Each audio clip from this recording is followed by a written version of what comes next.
নমস্কার বন্ধুরা, আমি শ্রী অনিন্দ শাস্ত্রী। দেখুন বন্ধুরা, যে কোনো বাড়ির ক্ষেত্রে বাথরুম হচ্ছে ঋণাত্মক বা নেগেটিভ শক্তির উৎসকেন্দ্র।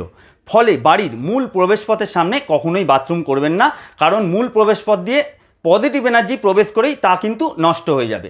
এছাড়া বাড়ির যে কেন্দ্রস্থল সেখানেও কিন্তু বাথরুম বানাবেন না। সবথেকে উপযুক্ত স্থান হচ্ছে বাড়ির পেছনের দিকে বাথরুম বানানো। রান্নাঘরের পাশে কখনোই বাথরুম বানাবেন না, কারণ পরিবারের পক্ষে সেটি অত্যন্ত অমঙ্গলজনক।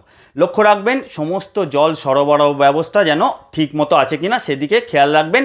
কল দিয়ে যদি ফোঁটা ফোঁটা জল পড়ে বা কোনো ফাটা পাইপ দিয়ে ফোঁটা ফোঁটা জল পড়ে বা কোনো ফাটা চৌবাচ্চা বা ফাটা ট্যাঙ্ক দিয়ে যদি চুঁইয়ে চুঁইয়ে জল পড়ে, সেটি ইমিডিয়েট সারাবার ব্যবস্থা করুন, কারণ এটা আপনার আর্থিক অবস্থাকে দুর্বল করে দিচ্ছে। কারণ জল যদি এরমভাবে বেরোতে থাকে, আপনার অর্থও কিন্তু খুবই তাড়াতাড়ি গৃহ থেকে নষ্ট হতে থাকে।